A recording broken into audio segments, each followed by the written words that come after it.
안녕하세요. BSM쌤과 함께하는 대학 바로가기. 오늘은 2021학년도 학교생활기록부 기재 요령에 대해서 살펴보도록 하겠습니다. 정말 오랜만에 만나 뵙게 되었죠. 작년 수시, 정시 학생들 상담과 지도들이 많이 바빠져서 제가 자료를 자주 올리지 못했던 것 같습니다. 오늘 어제 날짜로 2021학년도 학교생활기록 기재 요령이 교육부에서 발표가 되어서요. 궁금해 하실 분들이 있을 것 같아서 짧게나마 살펴보려고 오늘 강의를 준비했습니다. 자, 학교생활기록부 기재요령은 되게 두꺼운 책자로 되어 있고요. 200페이지가 넘는 두꺼운 책자로 되어 있는데요. 저희들은 오늘 간단하게 살펴볼 거라서 197페이지부터 한번 살펴보도록 하겠습니다. 197페이지 보시면 변화된 것들에 대한 이야기가 나오죠. 자, 변화된 것들과 더불어 변화되지 않았더라도 중요하게 짚고 넘어가야 될 것들을 살펴보도록 하겠습니다. 자, 전체 공동기재사항입니다. 전 항목 공동기재 금지사항이죠. 자, 학교 교육 계획 이외의 체험활동은 교육 관련 기관에서 주최 주관한 활동 이외에는 적을 수 없게 되어 있습니다. 자, 중요한 게 주최 주관이 모두 교육 관련 기관이어야 됩니다. 하나만 교육 관련 기관이라도 안 되고요. 그리고 학교장의 허락을 받은 상태에서만 가능합니다. 확인해 주시면 좋을 것 같고요.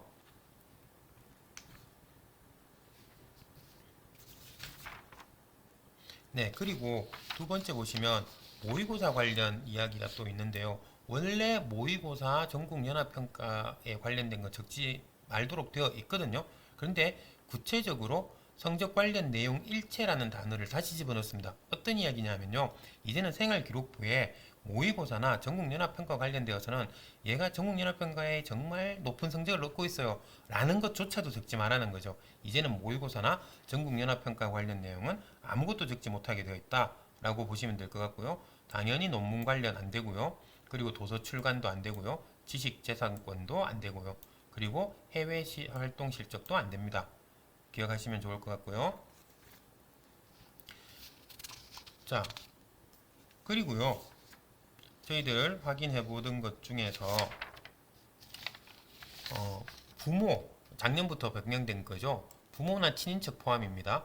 의 사회적, 경제적 지위를 암시하는 모든 내용이 안 됩니다. 그래서 혹시나 예를 들어서 의료계에 종사하시는 부모님의 영향을 받아 의사가 되고 싶었던 학생이 이런 부분을 조사했어요가 안 된다는 거죠. 그리고 공무원으로 근무하시는 안 됩니다. 그래서 자기 부모님, 친인척, 어떤 분이 어떤 직업을 가졌다는 것을 암시할 수 있는 모든 내용들은 생활기록부에 적을 수 없게 되어 있고요. 장학금 관련 안 되고요. 그리고 원래부터 저희들 얘기했던 거 있죠. 구체적인 특정, 대학명, 기관명, 상호명, 강사명, 대기 상강을 적을 수 없다고 되어 있었는데요. 이때 기관명에 대한 문제가 있었는지 기관명을 좀 더 구체화시켰습니다. 기구나 단체, 조직 등도 안 됩니다. 유니세프도 이제 안 될 거라는 이야기죠. 국경 없는 의사회도 안 될 것 같습니다. 이제는. 자, 그런 식의 것들을 적을 수 없게 되어 있는데요. 적을 수 있는 기관명은 어떤 거냐면 앞에서 잠깐 살펴봤듯이 교육 관련 기관명 적을 수 있을 거고요. 그리고 강사명에서 저희들이 조심해야 될 게 특정 강사명은 강사로 활동하고 있는 사람 모두를 지칭하는 것이 아니라 학생이 참여한 강의나 교육 활동의 강사만 안 된다는 이야기입니다. 예를 들어서 데니송 박사님 같은 경우에 제가 데니송 박사님의 강의를 듣고 뭔가를 했다 했을 때는 데니송 박사님의 이름을 적을 수 없다는 거죠. 하지만 내가 책을 읽고 데니송 박사님을 롤모델로 삼았다 했을 때는 생활기록부에 적어도 전혀 관계가 없다라고 보시면 될 것 같습니다. 자, 그리고 학교명이나 재단명, 그리고 학교 축제명, 학교 별칭 등과 같이 학교를 유추할 수 있는 내용들은 이제 적을 수도 없습니다. 수상에서도 학교를 유추할 수 있는 수상명은 다 이제 변경해야 될 거라고 생각하시면 됩니다. 자, 항목별 입력 주체 잠깐만 살펴보시면요. 학생들은 기억하면 좋을 것 같죠?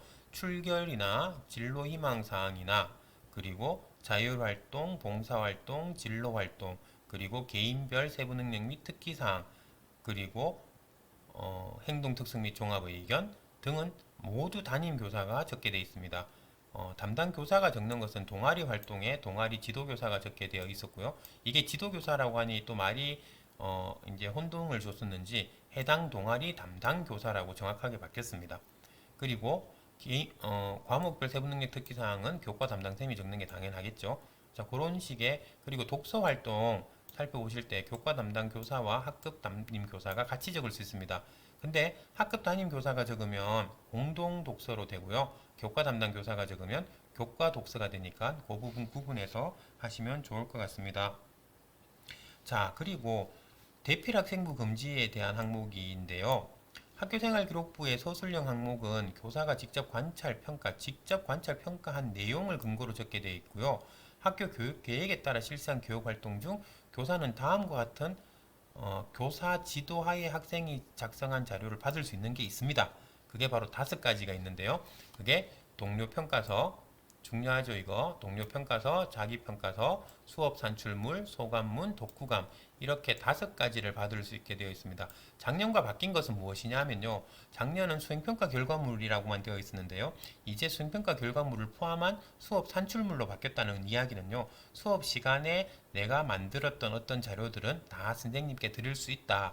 그래서 작년에 한 해를 살펴보면 선생님들이 가장 많이 활용하신 학생이 제출한 자료는 바로 자기평가서입니다.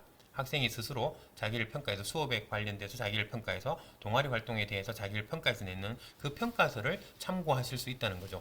그래서 학생 여러분들은 어떤 것을 담임 선생님 혹은 교과 담당 선생님과 소통할 때 반드시 자기 평가서나 수업 산출물을 기준으로 해서 소통하시는 게 좋을 것 같습니다. 자, 이 이외에는 절대로 요구해서도 안 되고 제공받아서도 안 됩니다. 자, 그리고 영문 입력의 부득이한 경우는 자, 학교생활기록부는 반드시 한글로만 기록하게 되어 있고요. 한글이 안 될 경우에 영문으로 부득이하게 적을 수 있다라고 되어 있는 부분이 이런 부분들입니다. 이런 부분들 기억하시면 좋을 것 같습니다. 대회라는 용어는 학교생활기록부 어디도 넣을 수 없습니다. 뭐 당연한 거죠. 그렇죠. 그리고 준비과정도 학교생활기록부 어디도 넣을 수 없습니다. 자, 지금 수상경력 살펴보고 있는데요. 교내상의 입력 영역 및 중복 입력 금지인데요. 교내상은 수상 경력에만 넣을 수 있고요. 나머지 어떤 부분에도 넣을 수 없다라고 하시면 될 것 같고요. 그리고 아까 말씀드렸죠. 수상 명예도 학생이 다니고 있는 고등학교를 유추할 수 있는 내용으로 입력할 수 없다라고 되어 있습니다. 네, 참가 대상자는 이제 학력 우수상인 경우에는 그냥 수강자로만 입력하면 된다라는 거 보실 수 있고요.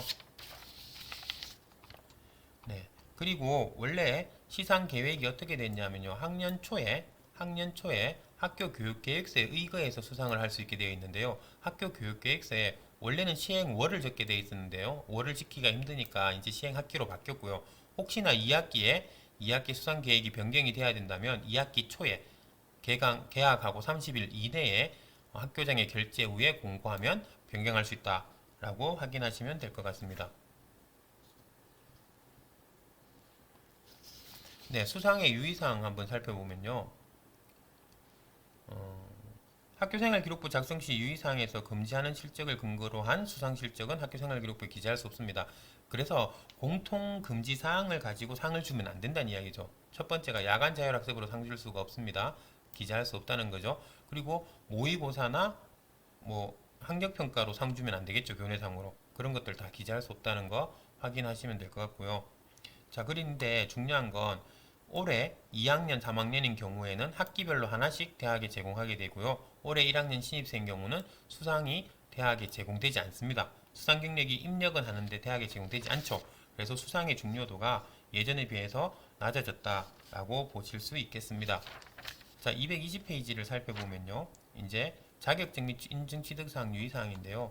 뭐 재학 중에 취득한 것은 기록은 해줍니다. 기록은 해주지만 대학에 제공하지 않습니다. 따라서 일반계 고등학교 학생들인 경우에는 자격 및 취등을 크게 중요하게 여기지 않으셔도 학생부 종합전형을 준비하는 데는 크게 문제가 없을 것 같습니다. 창의적 체험활동 상황 살펴보시면요. 정규 교육과정 이수 과정에서 사교육 개입 없이 학교 내에서 학생 주도로 수행한 자율탐구 활동에 한해서는 학생의 특기사항을 기재할 수 있습니다. 이거 확인하셔야 되겠죠. 자, 자율탐구 활동이란 건 어떤 거냐면요. 학생들이 자율적으로 주제 선정부터 보고서 작성까지 전 과정을 수행한 일련의 활동을 말하고요.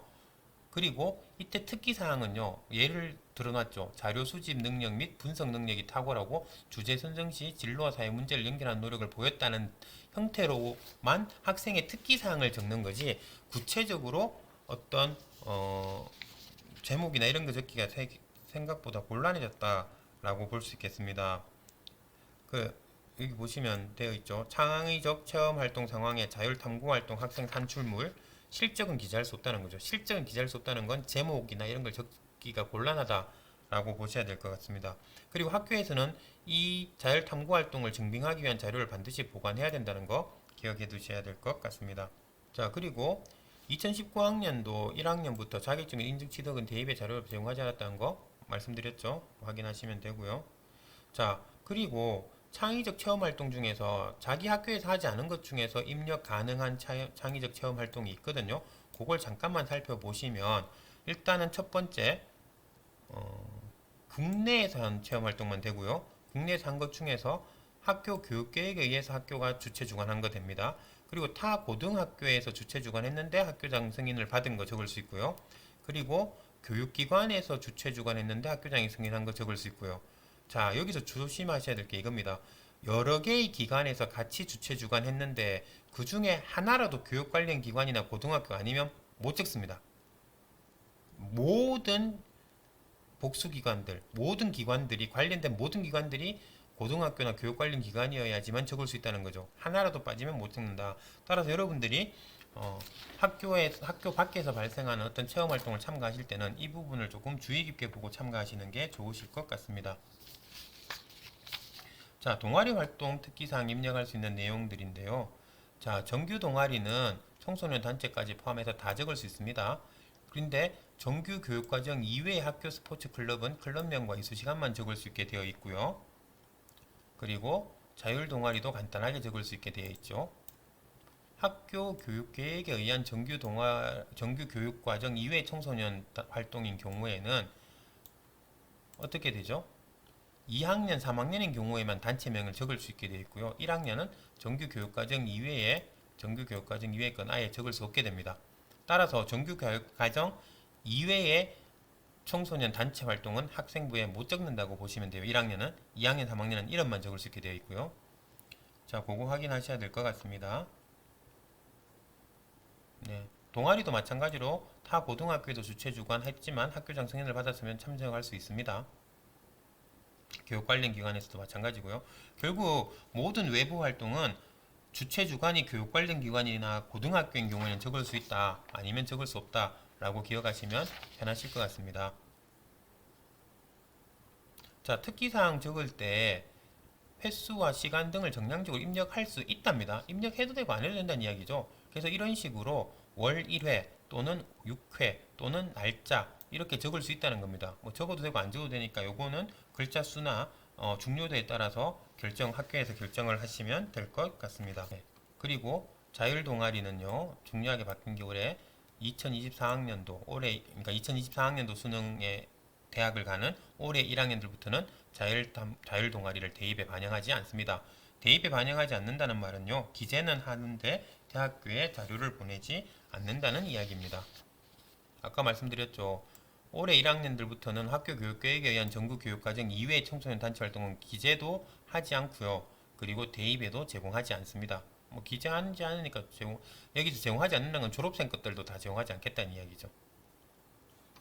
자, 개인 봉사활동 실적 대입이 미반영으로 바뀌었습니다. 2024학년도 대입부터 적용이 되는데요. 다시 말하면 올해 1학년들부터 적용되죠. 2024학년도 대입에 응시하는 친구들, 졸업생도 포함입니다. 이 학생들은 학교 봉사활동 실적은 제공되지만 개인 봉사활동 실적은 제공되지 않게 됐죠. 자, 이것이 어떻게 중요하냐면요. 외부에 나가는 봉사활동들은 보통 학생들이 다 개인적으로 다녔잖아요. 근데 이제는 개인적으로 다닌 봉사활동 실적은 대학이 제공되지 않는다는 거죠. 올해 1학년들부터는요. 그래서 어떻게 해야 되느냐? 그럼 학교에서 교육 계획에 의한 학생들을 인솔한 외부 봉사활동을 나가야 된다는 이야기입니다. 그렇게 해야지만 학교 이름으로 봉사활동 시간이 나가긴 하지만 봉사활동 장소는 외부로 갈 수 있다는 거죠. 자, 이 부분 바뀐 것, 이제 개인 봉사활동을 외부로 많이 다녀야 된다는 생각은 하지 않으셔도 될 것 같습니다. 이렇게 창의적 체험 활동은요, 다 아시겠지만 자율활동 특기사항 500자, 동아리활동 특기사항 500자, 진로활동 특기사항 700자 기록 가능하고요. 봉사활동은 특기사항은 적지 않고 실적 활동 내용을 250자까지 적을 수 있는데요. 이건 중요한 건 아니죠. 그리고 봉사활동에 특이한 점이 있다면 특기사항은 행동 특성 및 종합 의견에 적을 수 있다는 것 기억하시면 좋을 것 같습니다. 자, 이제 교과 학습 발달 상황에 대해서 알아볼게요. 항목들이 어떻게 반영되는지 한번 살펴보도록 할 텐데요. 작년에 수정된 거지만 보시면 좋을 것 같습니다. 정규 교육과정 외에 학생이 수행한 결과물에 대한 점수를 부여하는 과제형 수행평가는 실시하지 않는다. 자, 작년부터 과제형 수행평가는 실시되지 않고 전부 다 수행형 수행평가, 그래서 수업시간 중에 발생하는 수행평가로 반영한다 라고 되어 있습니다. 이 부분 확인하시면 좋을 것 같고요. 과목별 세부능력 및 특기사항의 가이드라인 보시면요. 교과별 성취 기준에 따른 성취 수준의 특성 및 학습 활동 참여도, 자기주도적 학습에 의한 변화와 성장 중심으로 기록하게 되어 있습니다. 그래서 얘가 어떤 과목에 어떤 성취 기준을 성취했고, 그리고 학습 활동할 때 어떤 특성으로 활동을 했고, 그리고 얘가 수행평가나 수업 활동 중에 이러이러한 활동을 하면서 성장했다, 발전했다. 이게 가장 기본적인 과목별 세부능력 및 특기사항의 형태라는 거죠. 그런 형태들로 적혀 있으면 좋다 기억하시면 좋을 것 같고요. 방과 후 학교 활동은 기재하지 않습니다. 작년부터 기재하지 않았죠? 기재하지 않는다는 거 보시면 될 거고요. 자, 연구 보고서, 소논문을 쓸 수 있는 연구 보고서도 이제 작성이 안 된다는 겁니다. 연구 보고서, 소논문을 쓸 수 있는 과목이 딱 정해져 있어요. 5개 과목. 어떻게 되어 있냐면요.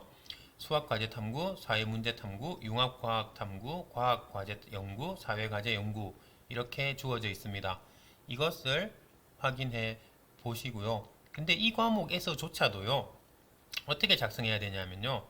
특기할 만한 사항이 있는 과목 및 학생에 대해서 실적을 제외한 세부능력 및 특기사항을 기록합니다. 실적을 제외한다는 건요. 제목, 연구 주제, 참여인원, 소요 시간은 제외하고 어떤 내용에 대해서 어떤 특징으로 했다라는 것만 적힌다는 거죠. 자, 이 부분 잘 활용할 수 있으시면 좋을 것 같아서 잘 봐두시면 좋을 것 같습니다. 자, 그리고 과목별 세부 능력 및 특기 사항은 모든 교과군의 모든 학생을 대상으로 운영한다. 자, 작년까지는요. 고등학교 과목별 세부 능력 및 특기 사항이 기초교과군과 탐구교과군의 과목은 모든 학생에 대해서 입력하고 나머지는 학교에서 결정하라고 했었거든요. 근데 올해는 모든 교과군의 모든 학생을 대상으로 과목별 세부 능력 및 특기 사항을 입력해야 합니다.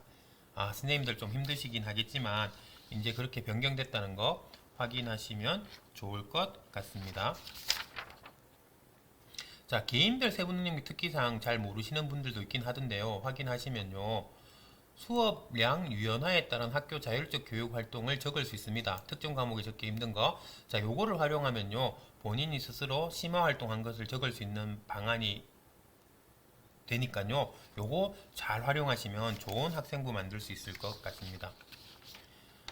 자, 이제 영재학급, 영재교육한 경우에는 이수 내용을 입력할 경우에는 구체적 기관은 적지 않습니다. 그리고 1학년부터는요, 대입에 제외돼야 되기 때문에 앞뒤로 이렇게 특수 문자를 사용해서 입력하라고 공지가 내려왔습니다. 자, 올해 1학년부터는 대입에 영재교육이 제공되지 않습니다. 따라서 입력은 하되 앞뒤에 식별 문자를 넣어서 입력하는 걸로 해서 반영하지 않는 걸로. 발명교육도 마찬가지입니다. 발명교육도 입력하되 특수 문자를 넣어서 입력하고 그리고 대입에는 반영하지 않는 것. 그러므로 올해 1학년들부터는 영재교육이나 발명교육 자체를 크게 중요하게 생각하지 않으셔도 될 것 같은데 본인의 발전을 위해서 하는 것에 대해서는 찬성하는 편입니다. 그렇게 한번 생각해 보시면 좋을 것 같습니다. 자, 그리고 입력하지 못하는 것들에 대해서 정확한 명칭들이 나온 게요. K무크만 작년에 적혀 있었죠. 무크 그 다음에 KOCW 다 안 된다고 되어 있습니다. 선행학습에 걸린다고 다 안 된다고 했고요. 그리고 자율탐구 활동으로 작성한 연구보고서 논문은 일체 기재할 수 없다. 탐구보고서 등으로 편법해서 기재할 수 없다. 라고 되어 있고요. 그거 확인을 하시면 좋을 것 같습니다. 자, 독서활동 상황 살펴볼게요. 독서활동 상황 살펴보면요.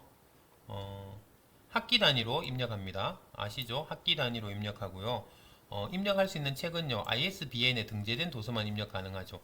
다시 말해서 전기 간행물, 즉 ISSN은 기재할 수 없습니다. 논문이 기재가 안 된다는 소리입니다. 잡지도 기재가 안 됩니다. 독서 활동이 기재할 수 있는 건 ISBN을 가지고 있는 도서만 기재가 가능합니다. 그리고 그 기재를 위해서 학생은 독서 기록장이나 도서 포트폴리오, 독서교육 종합 시스템 등을 이용한 증빙 자료를 제시할 수 있어야 합니다. 그리고 같은 책은 절대로 학년이 중복되거나 학교 중복되기에 적지 않습니다. 자, 더 중요한 것이 뭐냐 하면요.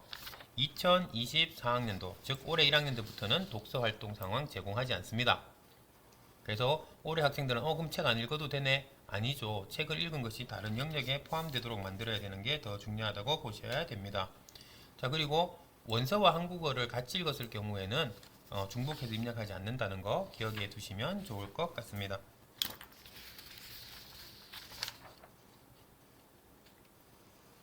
자, 그리고 학교 교육 계획에 따라서 실시한 봉사활동의 경우는 교사가 직접 관찰 평가한 학생의 특기사항은 필요시 행동특성 및 종합의견에 기재할 수 있다 말씀드렸죠. 특기사항은 행동특성 및 종합의견에 기재할 수 있게 바뀌었습니다. 꼭 기재해야 되는 건 아니고요. 특이한 사항이 있는 경우는 거기 기재할 수 있으니 활용하여라, 이런 의미입니다. 자, 이로써 2021학년도 학교생활기록부 기재 요령을 한번 간단하게 살펴봤는데요.